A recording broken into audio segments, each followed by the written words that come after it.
नमस्कार दोस्तों, कैसे हैं सभी।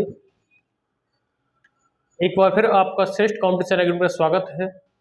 हम पिछली क्लास में संवैधानिक पृष्ठभूमि पर एमसीक्यू पर बात कर चुके हैं, 20 एमसीक्यू पर, और आज उसी सीरीज के तहत आज हम फिर 20 क्वेश्चन पर बात करेंगे और कोशिश करेंगे पृष्ठभूमि से संबंधित जितने क्वेश्चन आज एग्जामों में पूछे गए या पूछने की संभावना उन पर पूर्णतः हम डिस्कस कर सकें। ठीक है, तो आज का पहला क्वेश्चन है। देखिए क्वेश्चन क्या कह रहा है कि निम्न में से किस अधिनियम ने केंद्र में द्वैत शासन प्रणाली को स्थापित किया। द्वैत शासन दो प्रकार से लागू हुई थी, केंद्र में और प्रांत में। ठीक है, केंद्र में और प्रांत में लागू की थी। तो द्वैत शासन केंद्र में ये स्थापित की थी भारत शासन अधिनियम 1935 के तहत। 19 में प्रांत में लागू की थी, जबकि 35 में केंद्र में लागू की थी। केंद्र में 1919 में जो प्रांत में द्वैत शासन लागू किया था उसे समाप्त कर केंद्र में लागू कर दिया गया था।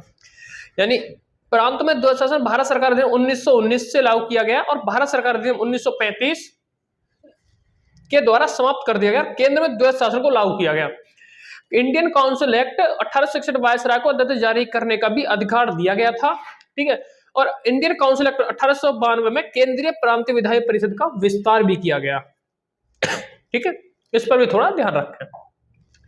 बात करें अगले क्वेश्चन की, तो अगला क्वेश्चन है कि संघीय प्रणाली का पहला प्रयास भारत सरकार अधिनियम द्वारा किया गया था।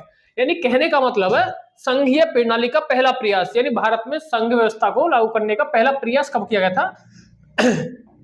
तो इसकी बात करें तो हमें पता था कि प्रांतीय स्वायत्तता दी गई थी, द्वैत शासन समाप्त कर केंद्र में लागू किया गया था। कब किया गया था? तो 1935 के अधिनियम में।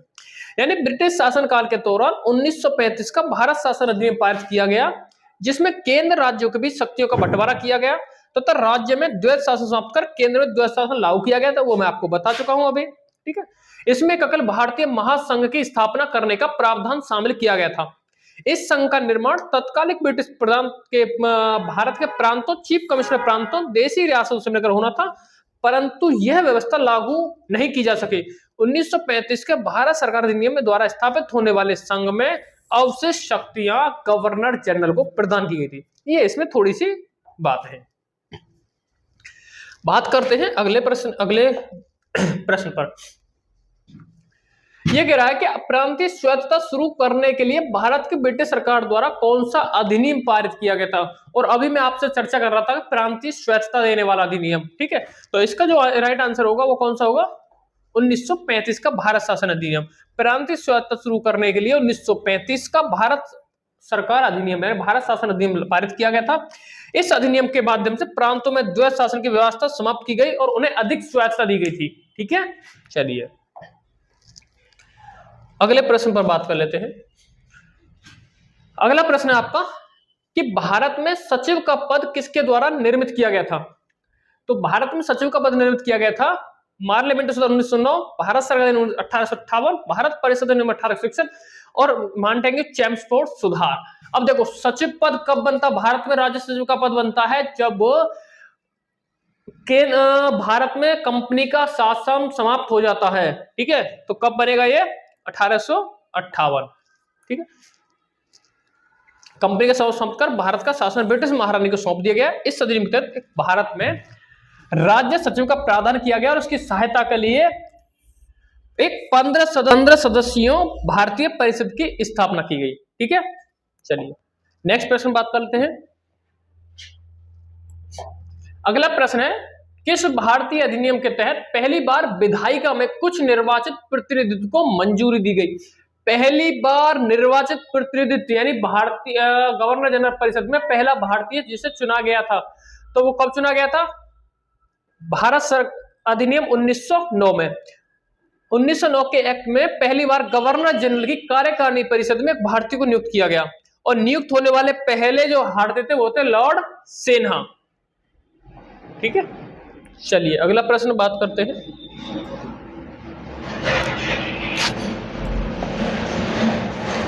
अगला क्वेश्चन है आपका कि भारत शासन अधिनियम 1935 के द्वारा स्थापित संघ में अवशिष्ट शक्तियां किसे दी गई थी।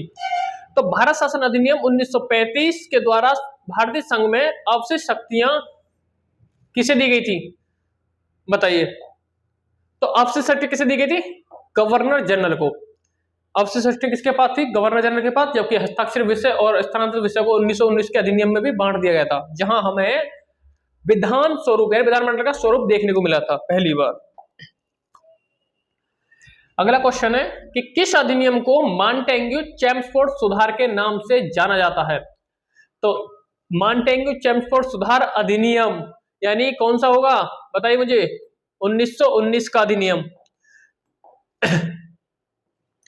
मॉन्टेग्यू चेम्सफोर्ड सुधारों को भारत सरकार 1919 का आधार माना जाता है। मॉन्टेग्यू चेम्सफोर्ड सुधार या अधिक संक्षेप में मॉन्टफोर्ड सुधार के रूप में जाने जाते हैं, ब्रिटिश सरकार द्वारा धीरे धीरे भारत को स्वराज संस्थान का दर्जा देने के लिए पेश किए गए सुधार थे।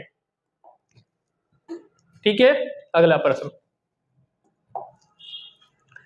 अगला प्रश्न है, यूनाइटेड किंगडम की संसद का एक अधिनियम है जिसने 1947 में ब्रिटिश भारत को भारत और पाकिस्तान के दो नए संयुक्त उपनिवेशों में विभाजित किया गया था। यूनाइटेड यानी यूके की संसद का एक अधिकार कौन सा था?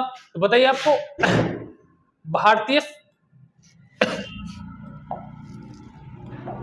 भारतीय स्वतंत्रता अधिनियम।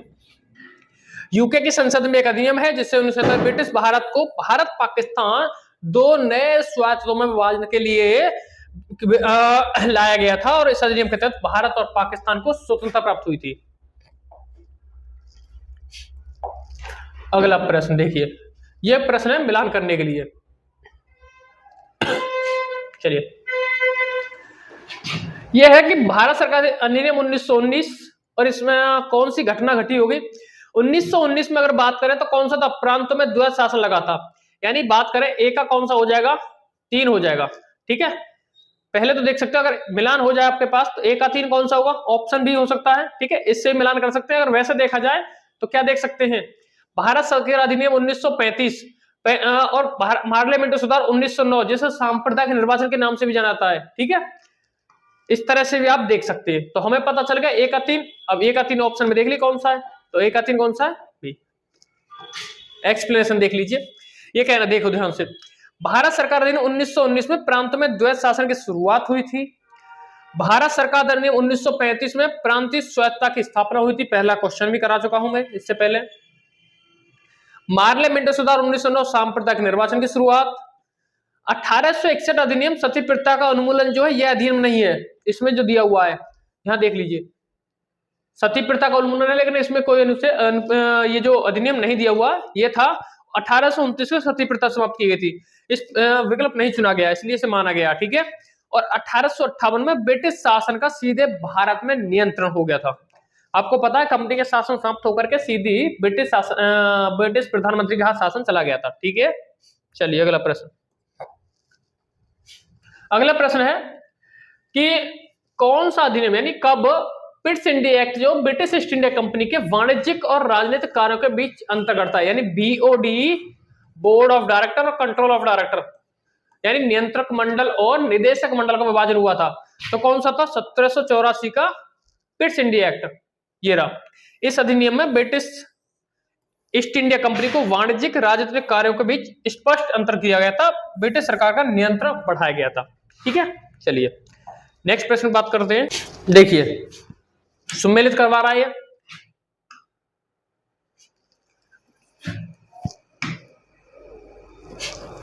भारत सरकार अधिनियम 1935, इसमें कौन सा हो सकता है? सीधा सीधा प्रांतीय स्वायत्तता है। ठीक है, पार्लियामेंट सुधार 1909 यानी सांप्रदायिक निर्वाचन, कौन सा हो जाएगा? 1909 सांप्रदायिक निर्वाचन। भारत परिषद 1861 सती प्रथा, जबकि 1829 में हुआ था। ठीक है, और 1858 का अधिनियम ब्रिटिश शासन अस्तित्व में आया था। यानी ई का 5 देखो, ई का 5 सगरन पे ई का 5 हो रहा है। ठीक है, दूसरा सती प्रथा का तथा यानी डी का 2 देख लीजिए कौन सा हो सकता है? डी का 2 भी ज्यादा है। एक बार बात कर लेते हैं। एक था भारत सरकार अधिनियम 1935 में क्या था? प्रांतीय स्वायत्तता। ए का 1 देख लीजिए कौन से? 2 हो गए, तो ये 2 विकल्प गलत हो गए, हमारे पास ये बचे हुए हैं। अब देखिए उसके बाद है भारत सरकार अधिनियम 1919 ए का, ए पे ये भाई देख लो, भारत सरकार अधिनियम 1919 ए, ये बी है। तो प्रांत स्वतंत्रता 1935, भारत सरकार 1909 में क्या था, प्रांतों में द्वैत शासन 1919, ठीक है, प्रांतों में द्वैत शासन 1919 हो गया। ए का तीन कौन सा है, ये वाला, ठीक है। चलिए देखिए क्वेश्चन है, महारानी विक्टोरिया को भारत की साम्राज्ञी नियुक्त किया गया, ठीक है। महारानी विक्टोरिया को भारत की साम्राज्ञी, यहां पर देखने वाली बात है, देखो ब्रिटिश शासन भारत में 1858 में आया था, ठीक है, जो सीधा भारतीय शासन महारानी विक्टोरिया के हाथ चला गया था। लेकिन महारानी विक्टोरिया को जो साम्राज्ञी घोषित किया गया था वो किया गया था 1877 में। ध्यान देना, अगर दो भी ऑप्शन हो तो आप प्रायोरिटी 1877 को दोगे। देखिए महारानी विक्टोरिया जन्म 1819, मृत्यु 1901, ठीक है। 1837 में महारानी के रूप में सिंहासन पर विराजमान हुई। 1877 में भारत के साम्राज्ञी घोषित किया गया था, ठीक है। चलिए अगला क्वेश्चन देखिए, 1858 में देखो ये रहा, ईस्ट इंडिया कंपनी के हाथ से लेकर ब्रिटिश राजसत्ता को सौंप दिया गया था, ठीक है। चलिए अगला प्रश्न है, साम्राज्ञी विक्टोरिया ने 1858 की घोषणा में भारतीयों को बहुत सी चीजें दिए जाने का आश्वासन दिया था। निम्न आश्वासन में से कौन सा ब्रिटिश शासन ने पूरा किया था, कौन सा नहीं किया था। रियासतों को हड़पने की समाप्त हुई नहीं थी, फिर भी उसके बाद भी हड़पे गए थे। देशी रियासतों की स्थिति, हाँ ये बिल्कुल, यानी देशी रियासतों की यथास्थिति को बनाए रखा गया था, देशी रियासतों की स्थिति को बनाए रखा गया था, ठीक है। अगला प्रश्न है, किस अधिनियम की प्रमुख विशेषता प्रांतीय स्वतंत्रता थी। प्रांतीय स्वतंत्रता अभी बताया था मैंने, और पहला क्वेश्चन भी देखा है, कौन सा है, 1935 का अधिनियम। 1935 का अधिनियम है जिसमें केंद्र राज्यों को भी शक्तियों का बंटवारा किया गया था, ठीक है। और एक अखिल भारतीय संघ की स्थापना भी करने का प्रावधान शामिल था जो हो नहीं पाया था, और अब से शक्तियां गवर्नर जनरल के हाथ दी गई, ठीक है। अगला प्रश्न है, अगस्त घोषणा, अगस्त प्रस्ताव, अगस्त संकल्प, प्रत्यक्ष कार्यवाही दिवस। देखिए प्रत्यक्ष कार्यवाही दिवस तो सीधा सीधा है, मोहम्मद अली जिन्ना हो गए प्रत्यक्ष कार्यवाही दिवस। अगस्त संकल्प गांधी जी लेकर आए थे, ठीक है। बात करें अगस्त प्रस्ताव की, तो अगस्त प्रस्ताव लिनिथ को लेकर आए थे, और अगस्त घोषणा है लॉर्ड मॉन्टेग्यू। अगस्त तक जो घोषणा करते हैं वो कौन थे, लॉर्ड मॉन्टेग्यू। तो यानी ए का 2, बी का 1, ए का 2, बी का 1 कहां है, ये रहा। देखिए मॉन्टेग्यू ने 1917 में अगस्त घोषणा की थी, ठीक है। 1940 में लिनिथ को द्वारा अगस्त प्रस्ताव में कांग्रेस के अंदरूनी सरकार की मांग को अस्वीकार कर दिया था। अगस्त संकल्प गांधी जी और कैबिनेट में अस्वीकार करके 1940 में प्रत्यक्ष कार्रवाई दिवस के रूप में मनाया था मोहम्मद अली जिन्ना द्वारा, ठीक है। चलिए अगला प्रश्न, भारत का पहला संवैधानिक दस्तावेज कौन सा था जिसे ब्रिटिश सरकार ने लागू, यानी पहला लिखित कानून कौन सा था कंपनी द्वारा, तो कौन सा है, 1773 का रेगुलेटरी एक्ट, जिसके द्वारा 1774 में कलकत्ता में सर्वोच्च न्यायालय की स्थापना की गई थी, और एलिजा एम्पेस के मुख्य न्यायाधीश भी बने थे, और अन्य न्यायाधीश कितने थे, 3। इसी में गवर्नर जनरल पद भी स्थापित किया गया था, ठीक है। अगला, किस अधिनियम के माध्यम से भारतीय उपमहाद्वीप में द्वैत शासन की स्थापना की, यानी द्वैत शासन सर्वप्रथम का लागू किया गया था प्रांतों में, और कब किया गया था बताइए, 1919 के भारत सरकार अधिनियम द्वारा द्वैत शासन स्थापित किया गया था। और देखो आरक्षित विषय और स्थानांतरित विषय को डिवाइडेशन भी किया गया था, ठीक है। अगला प्रश्न है, किस अधिनियम के तहत भारतीय संविधान सभा का गठन किया गया था, तो इसका आंसर है संविधान सभा गठन 1946 कैबिनेट मिशन, जिसमें 389 सदस्य थे, ठीक है। और हर सीट 10 लाख सीट पर एक सीट का चुनाव किया गया था, 10 लाख जनसंख्या पर एक सीट का प्रावधान था।